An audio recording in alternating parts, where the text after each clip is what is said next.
आप जो मदरबोर्ड देख रहे हैं ये सैमसंग E12 का मदरबोर्ड है और ये सैमसंग E12 नाचो भी हो सकता है। और दोनों मदरबोर्ड में, दोनों सैमसंग E12 और E12 नाचो में सिर्फ CPU का डिपेंड होता है। CPU एक में सैमसंग का लगा रहता है और एक में मीडियाटेक का लगा रहता है। तो इसमें जो लगा है वो सैमसंग का CPU लगा है और ये मोबाइल डेड है। तो आप देख सकते हैं मैं इसमें जो इसका बैटरी कनेक्टर है मैं इसको रिप्लेस कर रहा हूँ, क्योंकि इसमें पानी में गया मोबाइल है, ये इसमें पानी लगा हुआ है तो ये ख़राब हो चुका है। इसलिए मैं इसका जो बैटरी कनेक्टर है ये मैं बदल रहा हूँ। और इसका चार्जिंग बोर्ड और डिस्प्ले को जोड़ने वाला मेन कनेक्टर होता है वो कनेक्टर भी ख़राब हो चुका है, तो मैं उसको भी रिप्लेस करूँगा। और ये मोबाइल अभी फ़िलहाल डेड है और इसमें दोस्तों डिस्प्ले का भी प्रॉब्लम आएगा। इसमें डिस्प्ले ग्राफिक्स शो नहीं करेगा, ग्राफिक्स नहीं दिखाएगा, ना डिस्प्ले लाइट आएगा ना कुछ। और वॉल्यूम की भी काम नहीं करेंगे, वॉल्यूम डाउन और वॉल्यूम प्लस के बटन दोनों काम नहीं करेंगी। तो ये सब सारी चीज़ें मैं यहाँ पर रिपेयर कर दिखाऊँगा और आपको बताऊँगा कि इसका प्रॉब्लम हम किस तरह से निकालेंगे। और आप जैसे कि देख सकते हैं यहाँ पर ये जो कनेक्टर है ये कनेक्टर भी ख़राब हो चुका है। अब इसमें दोस्तों डिस्प्ले लाइट ऐसी का प्रॉब्लम नहीं है, कोई दूसरा ही प्रॉब्लम है जिसकी वजह से लाइट नहीं जल रही है और ना ही ग्राफिक्स दिखा रहा है। तो दोस्तों वीडियो ध्यान से देखना, मैं इसमें आपको अच्छे से समझाने की कोशिश करूँगा।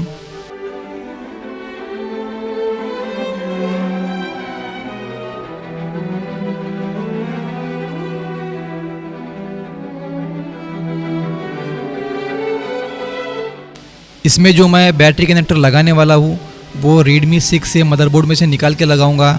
और ये कनेक्टर आपको स्क्रैप के मदरबोर्ड में कहीं भी मिल सकता है, बस आपको स्क्रैप में मदरबोर्ड देखना है, वहाँ से आपको ये कनेक्टर मिल जाएगा। और इसका डिस्प्ले कनेक्टर मैंने मार्केट से लिया है और इसके ऊपर से चार्जिंग का सप्लाई, माइक का सप्लाई और लाउड स्पीकर का सप्लाई, ये सब सारे सप्लाई उसी के ऊपर से होते हैं। और इस तरह के बैटरी कनेक्टर आपको पुरानी बैटरियों में भी मिल जाएंगे, वहाँ पर भी बहुत सारी बैटरियों में लगे हुए मिल जाते हैं।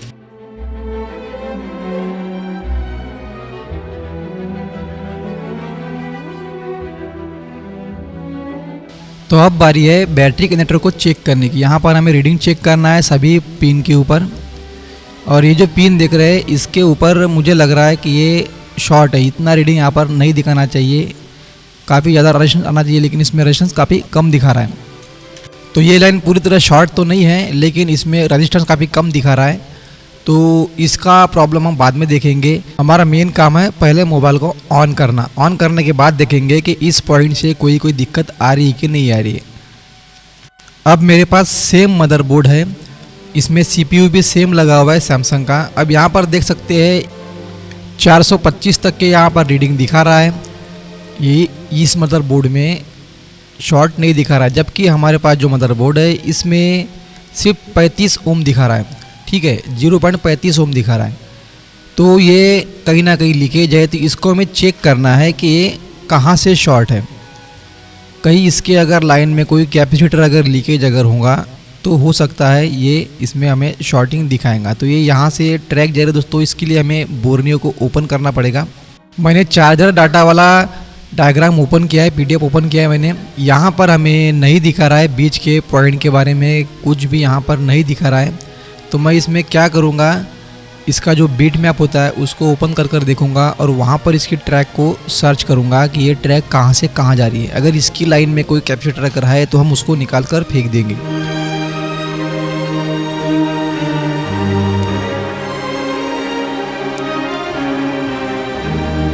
तो ये वाला सप्लाई है हमारा जो शॉर्ट दिखा रहा है, इसमें काफ़ी ज़्यादा कम रजिस्टर आ रहा है। तो यहाँ पर आप देख सकते हैं ये एक पार्ट लगा हुआ है और यहाँ पर हमारे जैसे दूसरी साइड में क्लिक कर रहा हूँ तो उसमें ग्राउंड लाइन दिखा रहा है। आप देख सकते हैं इसमें ग्राउंड लाइन दिखा रहा है, दूसरी साइड में मैं क्लिक कर रहा हूँ तो क्लिक नहीं हो रहा है और ये बाकी इसमें IC के अंदर जा रहा है। आप देख सकते हैं इस IC के अंदर ये सप्लाई जा रहा है। तो मैं सबसे पहले क्या करूँगा, यहाँ पर जो भी पार्ट लगा हुआ है इसको मैं निकाल कर देखूँगा। तो पावर IC की साइड से जो कवर लगा रहता है उसको निकाल देना है। उसको निकालने के बाद इसमें जो भी पार्ट लगा होगा उसको हम हटा कर देखेंगे, उसके बाद उसको चेक करते हैं।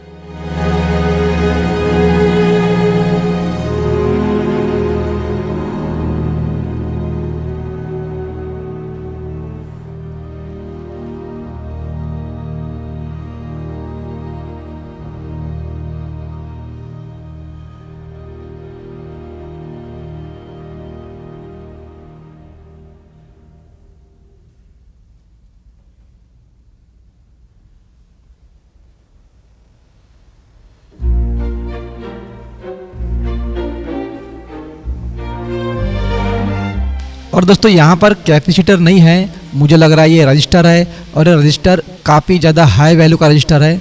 तो इसको मैं निकाल कर देखूँगा। इसको निकालने के बाद भी अगर इसमें हमारे जो बैटरी कनेक्टर के ऊपर जो रीडिंग दिखा रहा है वो अगर ज़्यादा दिखाना शुरू हो जाएगा तो अच्छा है, अगर नहीं दिखाता तो हम उसको इग्नोर कर देंगे, उसको छोड़ देंगे फ़िलहाल के लिए, क्योंकि इसमें बाकी दूसरे फॉल्ट है उसको हमें रिपेयर करना है। और इस रजिस्टर को हमें निकाल कर फेंकना नहीं है, इसको साइड में सोल्डर करके रखना है। ये हो सकता है इसका हमें काम पड़े या फिर इसको वापस लगाना पड़े, इसके लिए हमें इसे निकाल कर अलग नहीं करना है, इसको सोल्डर करके यहीं पर रख देना है। जब भी हमें ज़रूरत पड़ेगी तो इसको हम वापस लगा देंगे। तो इसकी चार्जिंग आईसी के ऊपर का शील्ड मैं काट के अलग कर दूंगा, और यहाँ पर कहीं कोई पानी तो लगा हुआ नहीं है ये मैं चेक करूँगा। इसमें अगर पानी का जंग बना होगा तो इससे भी प्रॉब्लम हो सकती है। और बैटरी कनेक्टर के जिस पॉइंट को हम चेक कर रहे हैं, जिस सप्लाई को हम चेक कर रहे हैं, उसका यहाँ पर हम जंपर पॉइंट भी दिखाएंगे, जिसके ऊपर आप डायरेक्ट जंपर लगा सकते हो। अगर कोई भी रीडिंग जैसे नहीं दिखा रहा है या फिर वो मदरबोर्ड में से ट्रैक ब्रेक हो गई है, तो ऐसे में हम उसका जंपर यहाँ से लगा सकते हैं। आप देख सकते हैं मैंने ये जो स्क्रैच किया है, यहाँ से आप एक जंपर उस पॉइंट के ऊपर लगा सकते हैं जहाँ पर मैं ये सप्लाई चेक कर रहा हूँ। तो जैसे देख सकते हैं आप, यहाँ पर भी सेम कंडीशन है, सेम रजिस्टर दिखा रहा है। तो फिलहाल के लिए मैंने उस सप्लाई को छोड़ दिया है, क्योंकि मोबाइल पहले ऑन करना है। मोबाइल जब ऑन हो जाएगा उसके बाद अगर कोई दिक्कत अगर होती है तब हम उस सप्लाई को रिपेयर करेंगे, लेकिन यहाँ पर मेन मुद्दा है मोबाइल को ऑन करना। तो यहाँ पर दोस्तों मैं इसका डिस्प्ले कनेक्टर लगाऊंगा। डिस्प्ले कनेक्टर लगाने के बाद इसको ऑन कर देखेंगे। अगर ये ऑन नहीं होगा तो इसमें जो भी दिक्कतें हैं उसको हम पहले निकालेंगे। मोबाइल जब कंप्लीट पूरी तरह से ऑन हो जाएगा उसके बाद हम इसको चेक करेंगे मोबाइल चार्ज हो रहा है कि नहीं हो रहा है, या बैटरी स्टोर हो रही है या नहीं हो रही, या कोई वार्निंग तो लिखी हुई नहीं आ रही है। यह सब चीज़ें हम बाद में चेक करेंगे।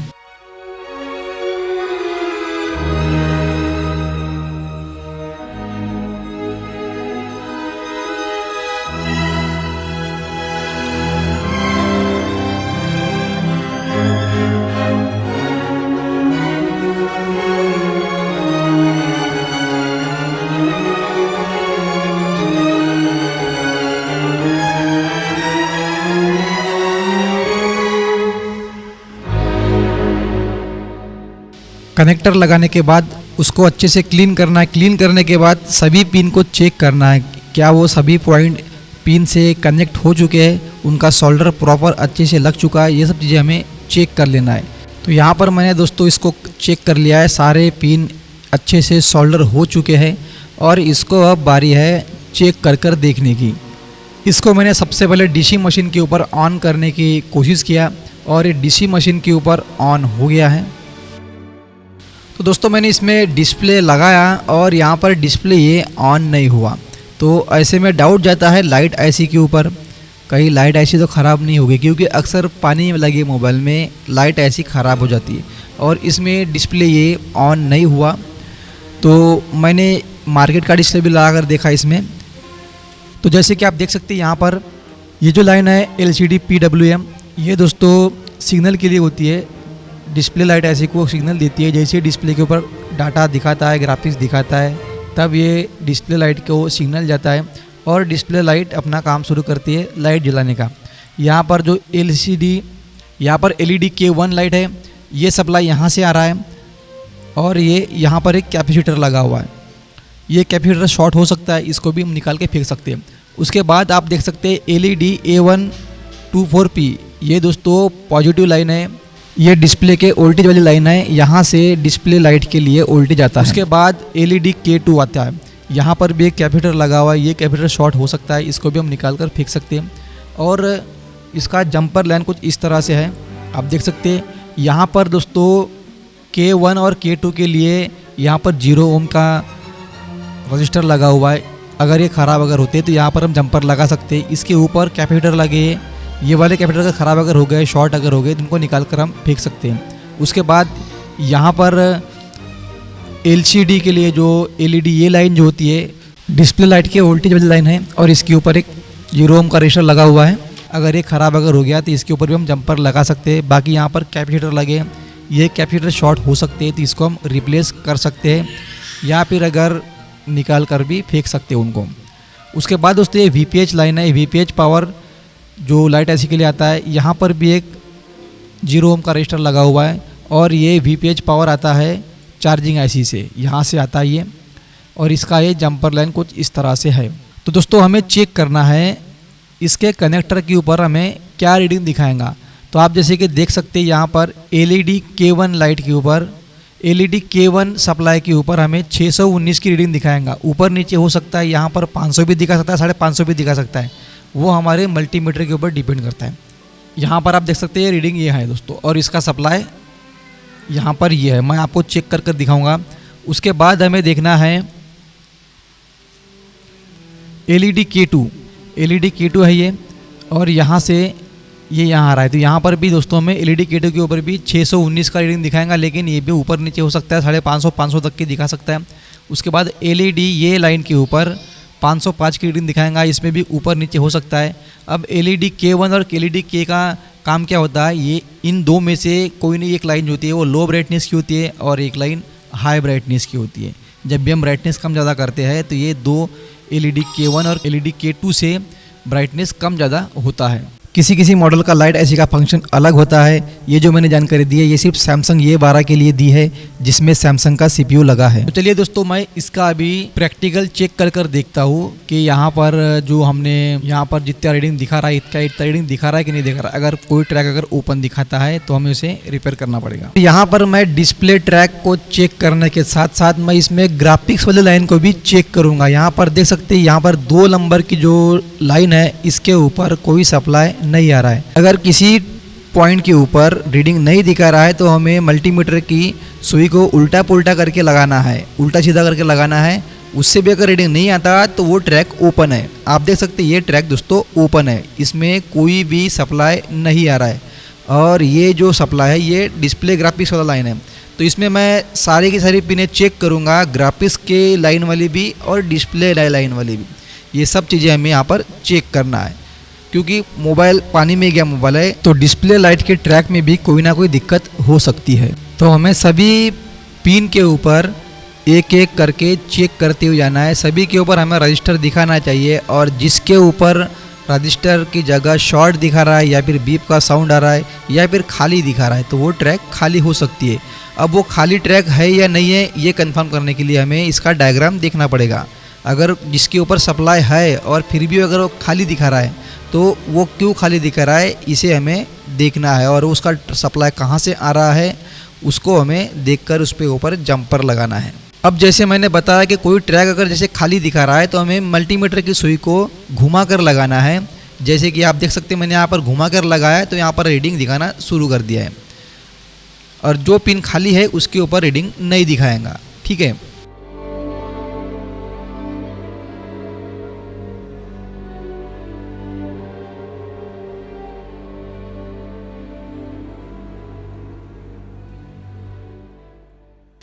अच्छे से चेक करना है।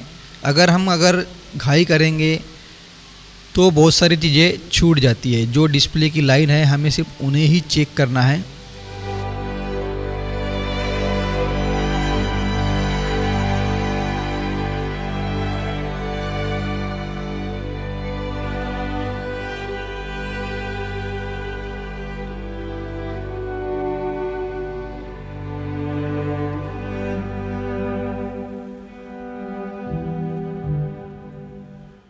तो चलिए अब हम समझते हैं डिस्प्ले ग्राफिक्स वाली लाइन के बारे में, थोड़ा बहुत समझते हैं। ठीक है, तो यहाँ से दोस्तों ये जो लाइन देख रहे हैं आप, ऊपर से ये जो 76 नंबर जो दिखा रहा है इस पिन के ऊपर हमारा सप्लाई नहीं आ रहा, ये पिन खाली दिखा रहा है। यहाँ पर लिखा है MIPI DSI 0D3 positive. P का मतलब शायद पॉजिटिव होता होगा। अब इसका मतलब होता है MIPI डिस्प्ले सीरियल इंटरफेस, और डिस्प्ले की कोई भी लाइन अगर ख़राब अगर होती है तो डिस्प्ले नहीं दिखाएगा। रजिस्टर आना चाहिए इस पिन के ऊपर, जो कि नहीं आ रहा है, हमें बस इसे ठीक करना है। अगर मान लो रजिस्टर की जगह शॉर्ट दिखा रहा है, बीप का साउंड आ रहा है, तो हमें उसे किस तरह से ठीक करना है, क्योंकि अगर हम इसे ठीक नहीं करेंगे तो ग्राफिक्स नहीं आएंगी। ग्राफिक्स नहीं आएंगी तो यूज़र मोबाइल नहीं चला पाएगा। डिस्प्ले ग्राफिक्स की जितने भी लाइन यहाँ पर दिखा रहा है यहाँ से अगर एक भी अगर मिसिंग रहा या फिर एक भी अगर शॉर्ट रहा तो डिस्प्ले नहीं दिखाएगा, ना डिस्प्ले के ऊपर लाइट आएंगी और ना ही ग्राफिक्स आएंगी। तो हमें बस ये ध्यान में रखना है हमें कौन सी लाइन किस काम के लिए होती है, हमें ये सब चीज़ें देखकर अपना टाइम ख़राब नहीं करना है। हमें कौन सा आईफोन की कंपनी में इंटरव्यू देने जाना है जॉब के लिए, हमें सिर्फ रिपेयरिंग करना है। हमें सिर्फ ये जानना है कि कोई अगर ट्रैक टूटी हुई है या फिर कोई ट्रैक अगर शॉर्ट है तो उसे सिर्फ हमें किस तरह से रिपेयर करना है ताकि हमारा डिस्प्ले ऑन हो जाए।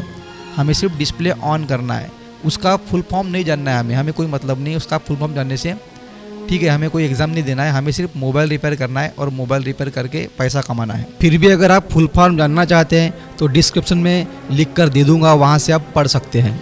तो यहाँ पर दोस्तों ये जो यहाँ से 76 नंबर आपको दिख रहा है, ये इधर से अगर हम गिनेंगे तो ये 2 नंबर की पिन है और इस 2 नंबर की पिन के ऊपर कोई रीडिंग शो नहीं कर रहा है। तो हमें चेक करना है कि ये D3P ये जो लाइन है ये लाइन कहाँ जा रही, क्या इसकी लाइन में कोई कैपेसिटर वगैरह लगा है या रजिस्टर लगा है या जो भी कोई अगर पार्ट बाहर की साइड में अगर लगा होगा तो हम वहाँ से इसका जंपर लगा सकते हैं। और इसका कोई बाहर अगर पार्ट वगैरह नहीं होगा या फिर डायरेक्ट अगर ये जा रहा होगा CPU में तो वो भी मैं आपको बता रहा हूँ। ये देख सकते हैं ये दोस्तों जा रहा है सीधा CPU में जा रहा है, ठीक है। तो ये डायरेक्ट CPU में जा रहा है, ये बाहर नहीं है कहीं भी। तो इसके लिए हमें क्या करना पड़ेगा, अगर ये ट्रैक की अगर कोई सप्लाई नहीं आ रहा है तो हमें CPU निकाल कर देखना पड़ेगा। हो सकता है CPU रिवॉल्व करने के बाद ये प्रॉब्लम निकल जाए और या फिर CPU रिवॉल्व करने के बाद भी अगर ये प्रॉब्लम नहीं निकलता तो हमें CPU के अंदर से एक जंपर निकालना पड़ेगा और वो जंपर उस जगह लगाना पड़ेगा जिस जगह का ये जंपर है, जिस पिन का ये जंपर है, जिस पिन का ये सप्लाई है वहाँ पर हमें लगाना पड़ेगा यहाँ पर। अब CPU के ऊपर की शील्ड निकालते टाइम ध्यान रखना चाहिए कहीं कोई आसपास के कोई पार्ट तो नहीं टूटे हुए। जैसे कि मैंने यहाँ पर देखा एक कैपेसिटर टूट गया था तो मैंने उसको सोल्डर कर दिया। अब उसके बाद निकालने के बाद ये मैं फिर से चेक करने लग गया यहाँ पर कहीं ट्रैक में सप्लाई वापस तो नहीं आ गया। निकालने के बाद कभी कभी होता है ऐसा, लेकिन नहीं आ रहा है। तो यहाँ पर ये ट्रैक अभी भी खाली है, ठीक है। ये ट्रैक पूरी तरह से खाली है। तो अपन क्या करेंगे, इसको रिपेयर करेंगे। तो मैंने एक बार मार्केट का डिस्प्ले लगाया लाइट IC को चेक करने के लिए। अगर मार्केट के डिस्प्ले में लाइट अगर जलती है तो लाइट IC सही है। किसी मॉडल में ऐसा होता है, मार्केट के डिस्प्ले लगाने के बाद लाइट आ जाती है या फिर डिस्प्ले के ऊपर आड़े टेढ़े कुछ भी कलर वगैरह दिखाना शुरू कर देता है, लेकिन ओरिजिनल डिस्प्ले में ऐसा नहीं हो पाता। तो यहाँ पर मैं यही चेक कर रहा हूँ, एक मार्केट का डिस्प्ले लगाया मैंने और इसमें लाइट IC को चेक करने का ट्राई कर रहा हूँ कहीं लाइट IC ओके है या ख़राब है। अगर लाइट आती है तो अच्छी बात है, बस ग्राफिक्स का प्रॉब्लम हो सकता है। तो इसको मैं ऑन कर देख रहा हूँ। जैसे कि आपने देखा मार्केट का डिस्प्ले इसमें ऑन हो गया, लाइट जल गई, लेकिन इसमें लकीरें दिखा रहा था, काफ़ी सारी खड़ी लकीरें दिखा रहा था अलग अलग कलर वाली। तो ये ग्राफिक्स की वजह से था, ग्राफिक्स की एक लाइन ब्रेक होने की वजह से प्रॉपर ग्राफिक्स इसमें नहीं शो कर रहा था।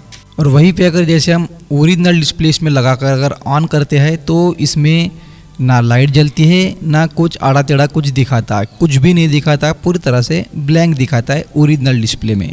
और डुप्लीकेट डिस्प्ले में, मार्केट के डिस्प्ले में कुछ तो आता है, लेकिन इसमें आप देख सकते हैं कुछ नहीं आ रहा है। तो चलिए दोस्तों इसका हम CPU का काम अभी शुरू कर देते हैं और CPU का भी काम चेक करेंगे और उसके अंदर से भी हम ट्रैक किस तरह से ट्रेस करेंगे वो बताऊंगा मैं। कहीं CPU में भी तो फॉल्ट हो सकता है, CPU से अगर दिक्कत अगर होंगी तो नामुमकिन है बनना, क्योंकि हमारे पास दूसरा CPU नहीं है। दोस्तों वीडियो थोड़ा लंबा हो जाएगा, अगर आप अच्छे से देखोगे तो आपका फ़ायदा है, मेरा इसमें कोई फ़ायदा नहीं है, मुझे कोई टेंशन नहीं अगर आप नहीं भी देखते तो।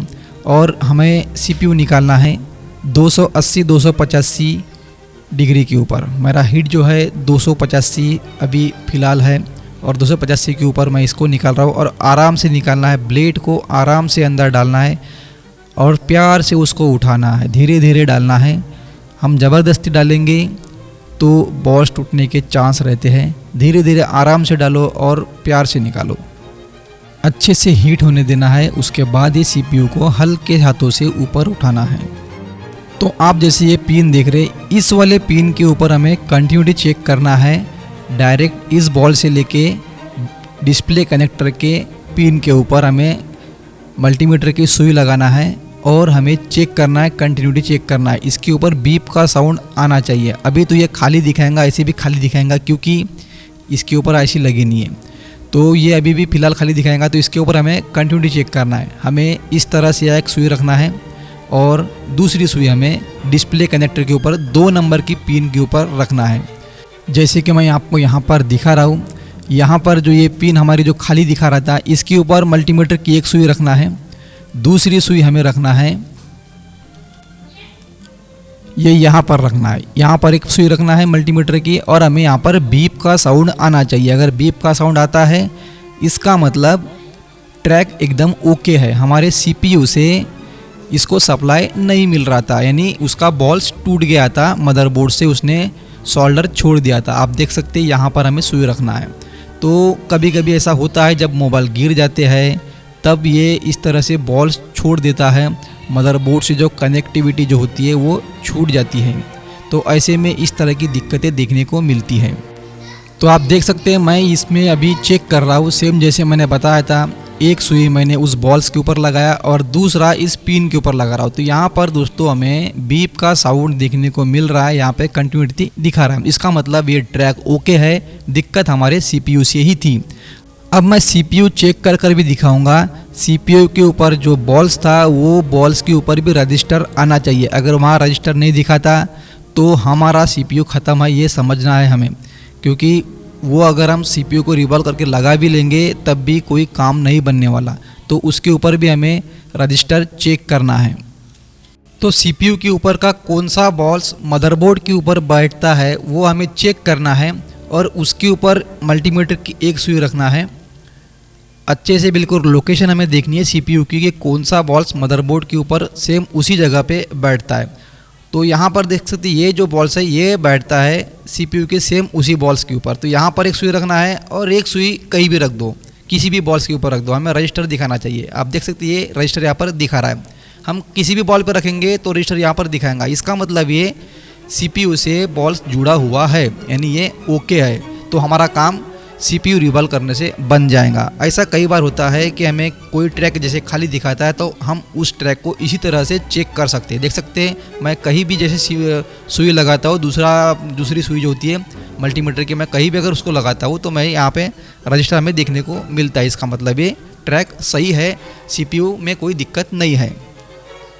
बस दिक्कत थी तो बॉल्स टूट गया था, मदरबोर्ड से कनेक्टिविटी उसकी छूट गई थी।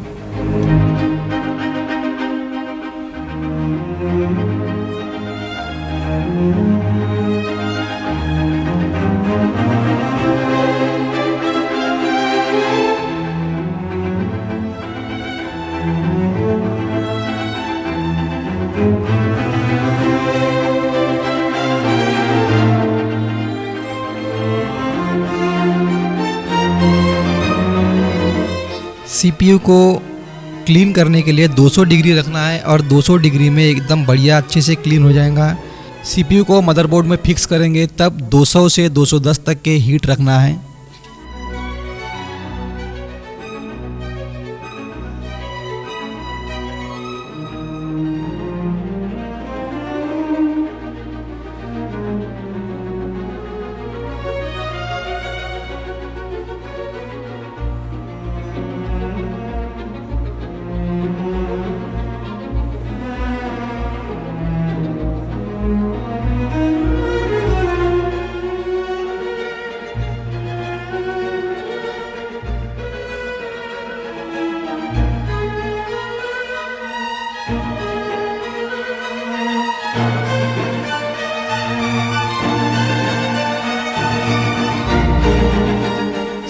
सीपीयू लगाने के बाद थोड़ा सा झांक कर देख लेना है क्या सारे बॉल्स बराबर अच्छे से बैठे हैं या नहीं बैठे हैं। साइड से थोड़ा सा दिखने लग जाता है। अक्सर बाहर वाले जो बॉल्स होते हैं वही मदरबोर्ड से सोल्डर नहीं हो पाते, बाकी बीच वाले जो बॉल्स होते हैं वो मदरबोर्ड से सोल्डर हो जाते हैं, लेकिन बाहर वाले बॉल्स कभी कभी सोल्डर नहीं हो पाते, इसलिए उनको देख लेना ज़रूरी है। और ये सीपीयू एकदम परफेक्ट लग चुका है। अब बारी है उस सप्लाई के ऊपर चेक करना रजिस्टर, जो हमारा सप्लाई ब्रेक था जिसके ऊपर रजिस्टर नहीं दिखा रहा था उसे हमें चेक करना है। तो CPU लगाने के बाद मैं अभी उसी ट्रैक के ऊपर चेक कर रहा हूँ। अब यहाँ पर देख सकते हैं 670 तक की यहाँ पर रीडिंग दिखा रहा है। हमें रिवर्स फॉरवर्ड तक के चेक करना है, दोनों तरफ से अलग अलग रीडिंग दिखाएगा। अभी जैसे आपने देखा मैंने वहाँ पर 665 तक की दिखाया और रिवर्स में चेक किया तो 400 कुछ दिखाया। अब दोस्तों इसको मैं ऑन कर देखता हूँ। जैसे कि आपने देखा इसमें अभी डिस्प्ले ऑन हो चुका है, अभी इसमें ग्राफिक्स आ रही है। आप देख सकते हैं ये सैमसंग का गैलेक्सी A12 मॉडल दिखा रहा है और ये इसका डिस्प्ले अभी ऑन हो गया है। और जैसे कि शुरुआत में आपने देखा बैटरी कनेक्टर के ऊपर एक सप्लाई शॉर्ट दिखा रहा था, तो हम इसमें चार्जिंग स्टोर हो रही है या नहीं हो रही है हम ये भी चेक करने वाले। यहाँ पर देख सकते हैं चार्जिंग यहाँ पर दिखा रहा है और ना ही इसमें टेम्परेचर लो या टेम्परेचर हाई का कोई प्रॉब्लम इसमें नहीं आया और इसमें चार्जिंग भी बराबर हो रहा है, बैटरी भी स्टोर हो रही है। यानी उस सप्लाई से कोई दिक्कत नहीं आई। जो बैटरी कनेक्टर के ऊपर हमें शॉर्ट दिखा रहा था उस सप्लाई से कोई प्रॉब्लम मोबाइल में देखने को नहीं मिली। और इसको थोड़ी देर के बाद मैंने इसको चेक किया तो इसमें 1% से 2% चार्जिंग हो गई और इसमें चार्ज बढ़ रहा है। अब दोस्तों ये ऑलरेडी वीडियो काफ़ी ज़्यादा लंबा हो गया, इसलिए इसका वॉल्यूम डाउन और वॉल्यूम प्लस का बटन का जो प्रॉब्लम है उसका प्रॉब्लम मैं दूसरे वीडियो में बताऊंगा। तो इस वीडियो में बस इतना ही और ये 2% चार्ज हो गया है। वीडियो अच्छा लगा, हमारी जानकारी अच्छी लगी तो वीडियो को लाइक कर देना और हमारे चैनल पर अगर आप नए हो तो सब्सक्राइब जरूर कर देना और हमारे फेसबुक पेज को फॉलो करना ना भूलें। तो मिलते ऐसे किसी नए वीडियो के साथ, तब तक की जय हिंद जय भारत।